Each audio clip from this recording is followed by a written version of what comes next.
Hello, good morning, good afternoon, good evening, depending on your time zone. So, how are you? Hope you're good.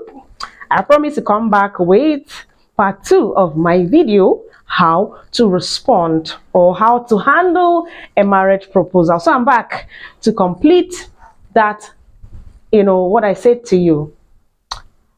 I remember telling you that one of the ways to handle a marriage proposal is to see a wise counselor. And I mentioned that a wise counselor could be your pastor, a wise counselor could be your mother, your parents, an elderly woman, an elderly man. It might not even be someone elderly. It can just be a trained wise counselor to help you, because statistics shows that only 4% of arranged marriages fail. That's to say, if you gather 100 people whose marriages, whose relationships were arranged, only 4 of them would report that they had a failed marriage. Only 4 out of 100. And on the other hand, marriages of people who met on their own, 50% of such marriages fail. That's to say that if you gather 100 people in this place now, that up to half of them, up to 50 of them would have had a failed relationship. Now, what does this mean? Does this mean that we should go around looking for people to connect us with people? No, that doesn't even mean that.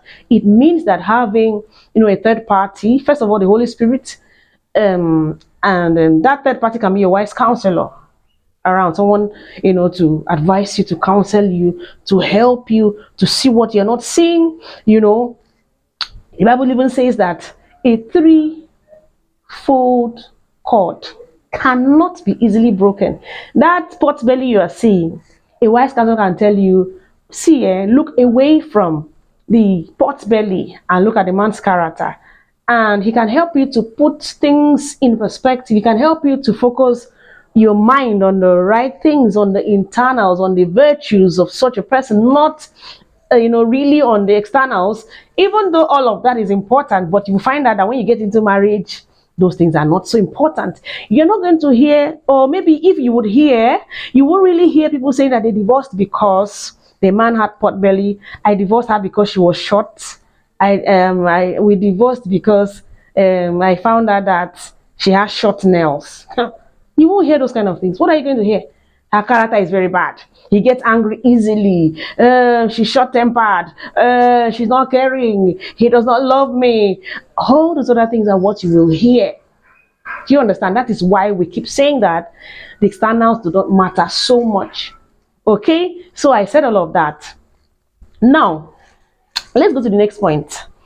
Maybe at this point, you have seen a wise counselor, and then your wise counselor has okayed your relationship, has told you that your relationship is okay, that you can, go ahead.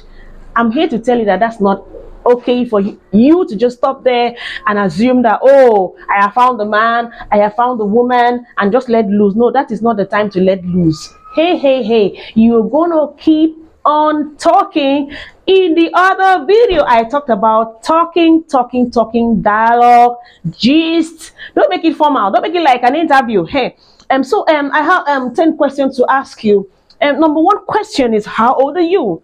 Number two question is, how much are you earning? No, it's not going to go like that. Just talk. You're going to talk. You're going to pray and talk and pray and dialogue and dialogue and dialogue. When you do this, you're going to hear. He's going to start saying things that he might not even know he's saying, things that she might not even know she's saying. Everybody has become relaxed, and you start to hear things that might just give you a clue, or you might start to see red flags when you talk. Their responses, your utterances will give you a clue on who you're about to get married to. So don't be in a hurry to get to the altar. Don't be in a hurry. Don't be in a hurry. Sit down and talk. Gist. Ask questions. Find out things about him, his background. Ask people about him. Sometimes your parents can even help you to make findings. Yes, make findings, ask questions. Don't just fall in love and just be carried away. You're swept off your feet and you feel butterflies. Meanwhile, those butterflies are not really butterflies. So they are hormones, that are making you feel that way. So don't relax. Don't just say, hey. Ask him questions. So what are your plans? What are your aspirations? Find out about his background. Find out, so many things about him. Ask questions. Just when you talk, you will hear. Okay? So many things are going to come up. He will say things like, if anybody should try me, I will kill someone. And you actually see that they mean it. They mean it. Some will threaten to slap you. Some will threaten to beat you up. Some will say things that, some people will tell you things like, okay, for example, one guy told me like that. He said, when I marry you, you won't be going to church too much. I said, you say what? I won't be going to church too much. Well, the same guy said to me, when I marry you, I'll live in the house and I'll be sleeping around with other women. The other part of the gist is not for public consumption. So I'm going to end it there. You will start to hear things. They'll start to talk. And that's when to take your leave, or if you're not convinced, like I said, keep on praying.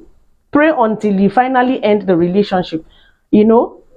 Okay? So the next step is going to be that you could encounter issues and you must start to feel, but I thought I prayed, but I thought my pastor said he's the one, but I thought that the counselor I consulted said, the marriage counselor said he was the one. You might see issues, and those issues I pointed to two things. It could be that he's still the one or she's still the one. It could be that he is not the one or she is not the one. Yes, he could still be the one. Now, let me tell you this.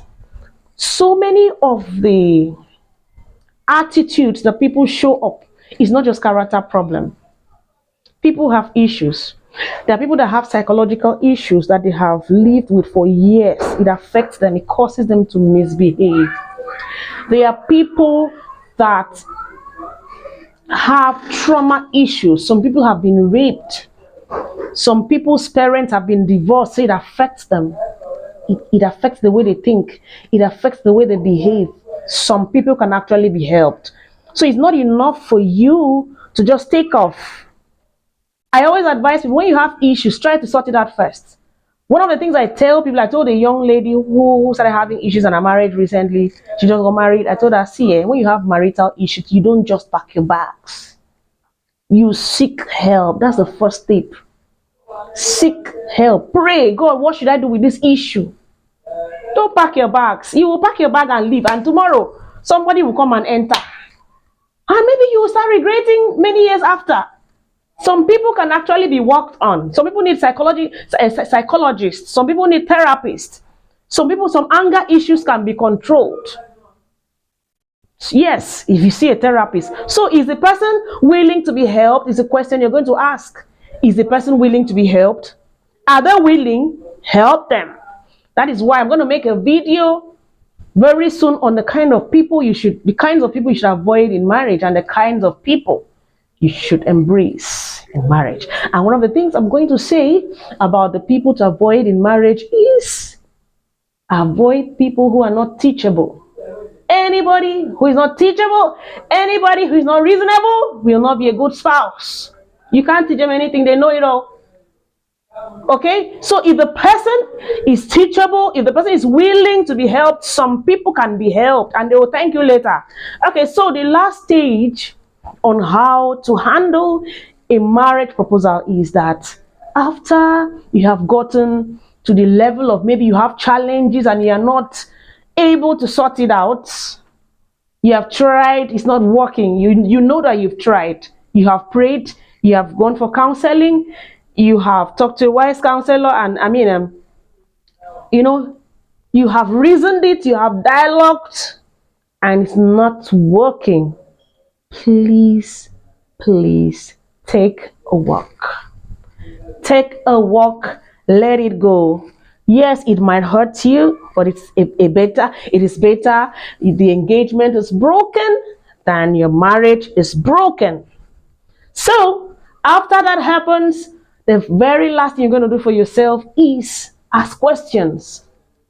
Ask yourself questions. What happened? What happened? You could even ask the other person before you finally part ways. What happened? Can we work it out? Is it something we can work out? And ask yourself, where did I go wrong? Who went wrong? Who was wrong? Whose fault was it? And if you know that it wasn't your fault, what am I saying? Let it go. If it was a fault, work on yourself. Seek help. I have said it before, I'm saying it again, people can be helped. Some therapists can help people. The Holy Spirit can help us. I know what I am saying. I know diverse ways in which God has helped me as a person, and I know other people in which the Holy Spirit has helped. People can be helped, but they have to be willing. They have to be willing. They have to be willing. So thank you very much. If you like this video, you can share. If you like this video, you can like it. And what am I saying? Stay tuned. More videos are coming. Thank you very, very much. God bless you.